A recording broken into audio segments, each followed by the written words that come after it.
Sydney, an Australian man sent his unsuspecting brother to Sydney Airport to catch an Etihad Airways flight carrying a homemade bomb disguised as a meat mincer built at the direction of a senior ISIS commander, police said on Friday. Detailing one of Australia's worst-known militant plots, police said two men who have been charged with terror-related offences also planned to build a device to release poisonous gas in a public area. Police walked past passengers as they patrol Sydney Airport on Sunday. William West AFP Getty Images file high-grade military explosives used to build the bomb were sent by air cargo from Turkey as part of a sophisticated plot inspired and directed by the militant Islamic State group, Australian Federal Police Deputy Commissioner National Security Michael Phelan said. He said the plot targeted an Etihad Airways flight on July 15 but that the bomb never made it past airport security. This is one of the most sophisticated plots that has ever been attempted on Australian soil, Phelan said.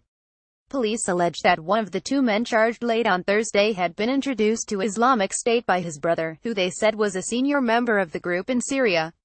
Communication between the accused man and Islamic State began around April. Under the instruction of the unidentified Islamic State commander, the men built a fully functioning IED improvised explosive device. One of the arrested men's brother was unaware that he was carrying a bomb, disguised as a commercial meat mincer, in his luggage, and tried to check it in at the airport, police said. Welby alleging that the person who was to carry the IED on the plane had no idea they were going to be carrying an IED, Phelan said. This is one of the most sophisticated plots that has ever been attempted on Australian soil. There was a little bit of conjecture about what happened next, he said, but it appeared one of the accused then left the airport, taking the luggage with him. The man's brother boarded the plane and has not since returned to Australia. I want to make it quite clear, it never got near screening. I don't want anyone to suggest that it penetrated airport security layers, because it did not. It didn't go anywhere near it, Phelan said. Etihad said in a statement on Friday it had been working closely with the Australian Federal Police investigation. Police arrested 4 men last weekend in raids across Sydney, Australia's biggest city.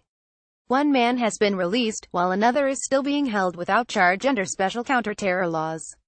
Domestic media have identified the 2 men who have been charged as Khaled Kayat and Mahmoud Kayat, who each face 2 counts of planning a terrorist act. The charges carry a maximum punishment of life in prison.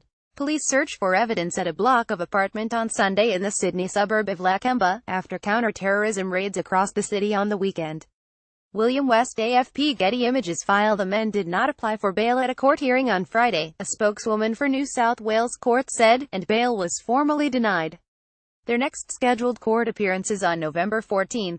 U.S. officials, who spoke to Reuters on condition of anonymity, said this week a foreign intelligence service had intercepted communications between the plotters in Sydney and Islamic State members in Syria. The officials declined to identify the foreign intelligence service. Another U.S. official said the flight was bound for the Gulf. Police also said they had uncovered the early stages of a plot to build an improvised chemical dispersion device designed to release hydrogen sulfide gas. Precursor chemicals and other components were found, but the accused were a long way from making a functioning device. Foul-smelling hydrogen sulfide, or rotten egg gas, is deadly in high concentrations. Police said preliminary and hypothetical discussions between the accused and Islamic State suggested a plan to deploy it in a crowded place, such as public transport. Australia, a staunch U.S. ally that has sent troops to Afghanistan and Iraq, has been on heightened alert since 2014 for attacks by homegrown militants returning from fighting in the Middle East, or their supporters. While there have been several lone wolf attacks, officials say 13 significant plots have been foiled in that time.